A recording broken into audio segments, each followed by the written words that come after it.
안녕하세요. 범블랑 북독바입니다. 구독과 좋아요, 알림 설정, 회원가입 부탁드리겠습니다. 한국은행이 오늘 12연속 안타를 기록을 했습니다.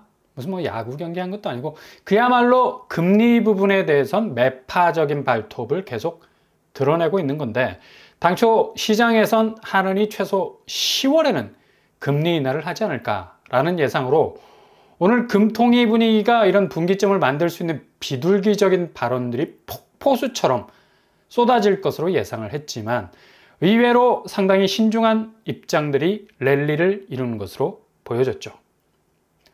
오늘 하나는 12연속 금리 동결로 일단 인하라는 버튼 주위에는 얼씬도 않는 아주 신중한 모습을 보였는데, 가장 중요한 요인은 해법이 없는 환율 상황이죠. 원화 가치가 스스로를 커버할 수 있는 가치 증식의 번식력을 이미 잃고 있어서 주변 엔화의 떡락, 위안화의 평가절하 움직임 등등등 원화는 이 두 통화 사이에서 밀당을 열심히 해야 하는 처지에서 그 힘으로 원화의 가치를 들어올리는 존재인데, 둘 사이에 밀당을 하기에는 엔화와 위안화 힘이 완전히 다 빠져버리고 기진맥진 상태.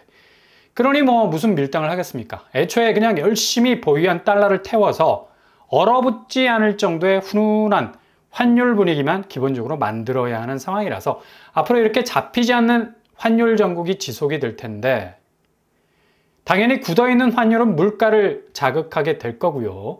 한은의 궁극적인 목표는 물가 안정 아닙니까? 지금 미 연준은 물가라는 방향에서 슬쩍 태세 전환을 해서 고용시장에 대한 분위기를 살피는 것으로 바뀌는 분위기인데, 하나는 그럴 수가 없죠.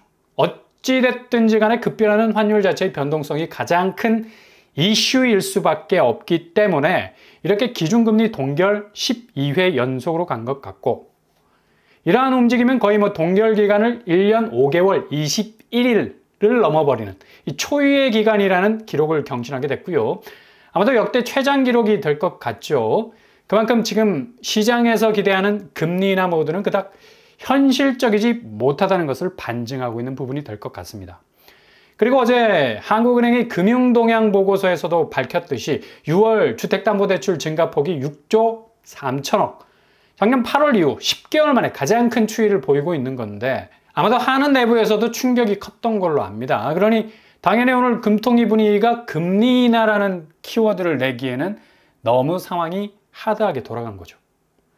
그리고 통화정책 방향 문건을 보면 역시 이렇게 동결을 하게 된 원인은 외환시장 변동성과 가계부채 증가세가 금융안정에 미치는 영향이 아주 강도가 높게 느껴질 정도로 치고 나오고 있기 때문이죠.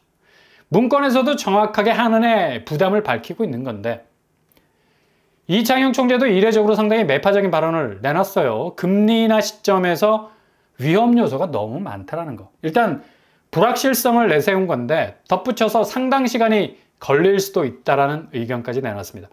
일단 시장이 너무 앞서 나갔다라는 평을 내놨는데, 그만큼 이 기대 심리가 부동산 시장을 중심으로 광범위하게 퍼져나가는 중에 있으니 이게 자칫 오아시스를 찾게 해야 하는데 신기루만 쫓다가 그만 부채라는 사막에서 말라 죽을 수 있는 위험성이 농후해지니까 아마도 경계라는 선을 딱 그은 것 같고, 중앙은행이 잘못된 시그널을 주면 지금 미친 듯이 폭주하고 있는 가계부채가 인하라는 신호가 떨어지자마자 더욱 폭발할 수 있는 위기감이 있기 때문에 지금 한은의 하반기 금리 인하에 대한 분위기는 너무 과도한 부분이 있다는 걸 다시 짚은 말로 보이는 거죠.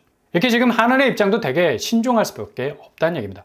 그만큼 지금 서울 집값 추이가 반등 상승으로 가고 있다는 것이 자연스러운 부동산 시장의 거래 흐름에 의한 자본 이동이 인위적 개입 없이 그냥 흘러가는 레버리징과 디레버리징에 밀물과 썰물이 교차하는 파도가 아니란 사실이죠.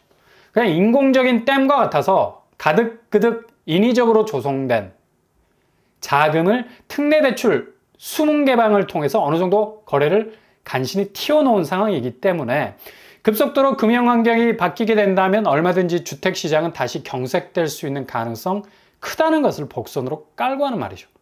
그래서 오늘 한은의 금통위는 어느 때보다도 매파적인 발언이 쏟아질 수밖에 없었고요. 다만 이후에 기준금리 인하 시점에 대해서는 검토를 하고 있다는 말로 마무리를 지었는데, 일단 종합적으로 판단을 하고 결정할 사안이지만 하는 총재가 말한 대로 지금 환율 불안정성이 가장 큰 포인트라는 것을 감안한다면 쉽사리 움직이기는 쉽지 않은 아주 고난도의 벽이 앞에 서 있는 것은 사실입니다.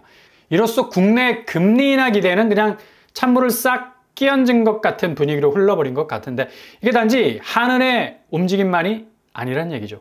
그리고 오전에 잠시 말씀을 드렸던 금융위원회, 여기서 전격적으로 7월 실행이 될 스트레스 DSR 2단계가 2달을 밀어버려서 9월로 연기를 해버린 건데 6월 가계부채가 급증을 하자 뭐 화들짝 놀랄 수밖에. 앞으로 가계대출 기록경신이 뭐 9월까지 이어질걸요. 한 달 반 정도 남은 기간 동안 뭐 어떻게 해서든 대출 땡기려는 수요 북적거릴 겁니다.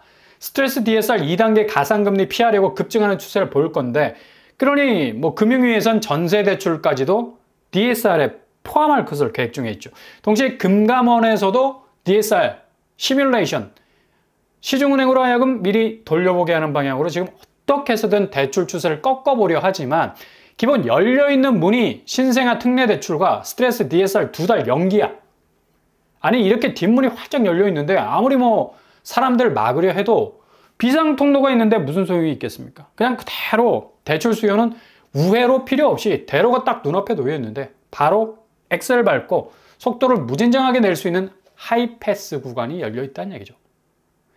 지금 이 문제 때문에 서론 본론 결론 이바구가 잘 맞지를 않으니까 금융당국으로서 뭐 당황할 수밖에 없는 거고, 그러니 은행 가계대출 증감 추이를 보면 2024년이 뭐 거의 압도적으로 치고 나가는 모습을 보일 수밖에 없는 거죠.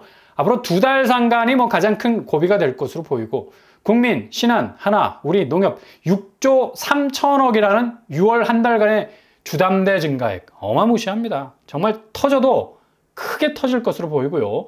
이렇게 되면 9월부터 스트레스 DSR 2단계가 실행이 돼도 뒷문이 뭐 계속 열려있는 이상 이게 제대로 제재할 수 있는 블로킹이 될 수 있을지도 의문이죠. 그러니 오늘 한은에서도 금리를 계속해서 12연속으로 눌러 놓을 수밖에 없는, 이게 동결이라서 그냥 그렇게 보이지만 지금 시장 분위기가 기대하는 것에 비하면 상당히 공격적인 것은 사실이죠. 그냥 모른 척하고 인하 버튼 누를 수도 있는 건데 이거 눌렀다가는 뭐가 튀어나올지 모르는 아비규환 상태가 벌어질 가능성이 높아서 다들 금융당국이 지금 바짝 긴장을 하고 있는데 아마 하반기는 더 컨트롤하기 어려운 국면으로 빠지게 될 가능성 많을 겁니다. 왜냐? 오늘 부동산원에서 나온 매매가격지수, 전세가격지수 한번 보세요.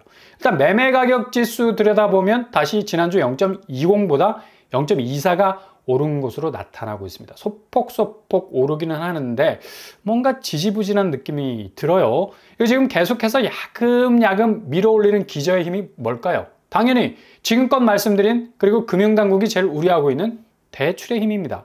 그냥 자연스러운 자본의 자율적인 움직임이 아니라 가둬놨던 기금들이 매수라는 특수한 수요들이 올라타기 시작하면서 불이 붙기 시작한 건데, 정말 하반기가 더욱 아찔해질 수밖에 없는 건 2달 말미에 DSR 연장 시기가 계속해서 이렇게 집값 추이를 끌어올리게 된다면, 그대로 고금리 옆차기가 태클로 들어오게 되면 미국이 지금 살살 고용시장 지표 쪽으로 이동해서 나름의 궤적으로 어떠한 방해도 받지 않는 나만의 길로 가겠다는 분위기를 천명을 했는데, 이거 그대로 어떤 결과의 궤적으로 금리가 움직일지 아무도 모른다는 얘기예요. 이렇게 천지에 부채로 깔아놓은 거래들이 단기적으로 올랐던 집값 밑돌을 윗돌로 개는 뭐 전혀 기초적인 내구성이 받쳐주지 못하는 자기 자본의 허상이 자산시장에 쫙 하고 깔려 있게 된다면 그냥 한 번에 급격한 변동성을 보이면서 휘청거릴 수 있는 가능성이 충분히 있다는 얘기죠. 수도권을 봐도 0.10에서 0.12로 소폭의 상승세 보이고 있습니다. 도대체 어떤 실체로 집값이 이렇게 움직이는지 가늠이 안 될 정도로 상당히 맹목적으로 좀 움직인다는 점이 상당한 리스크를 불러올 수 있다는 점이라고 말을 할 수가 있겠죠. 이거 지금 한국 부동산의 특징입니다. 전세 시장 들여다보면 서울이 보합을 이루고 있고 경기권, 인천권도 마찬가지죠. 이번 주 가장 의미 있는 포인트라 볼 수가 있고요.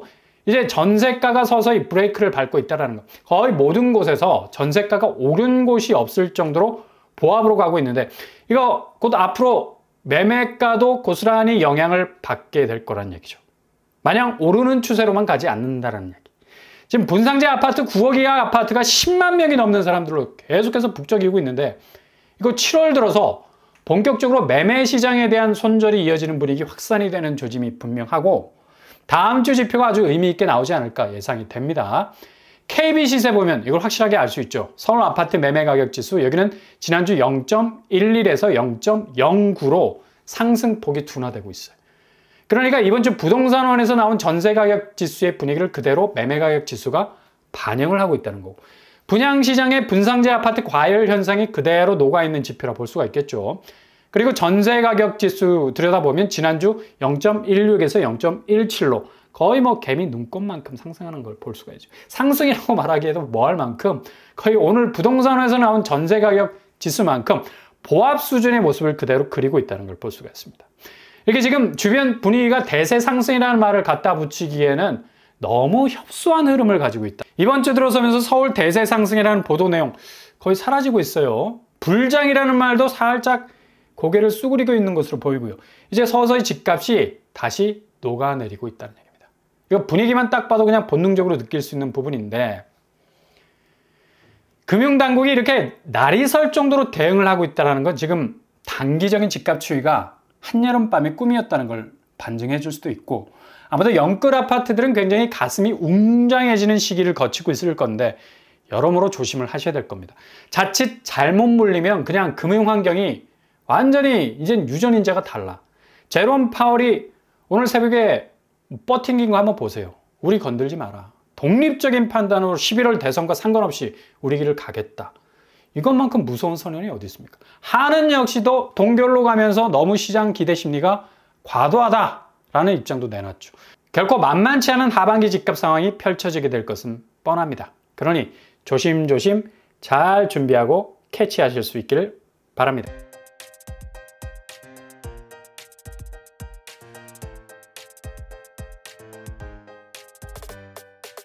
오늘의 부동산 캐리커처 한은의 스탠스가 상당히 매파적이다.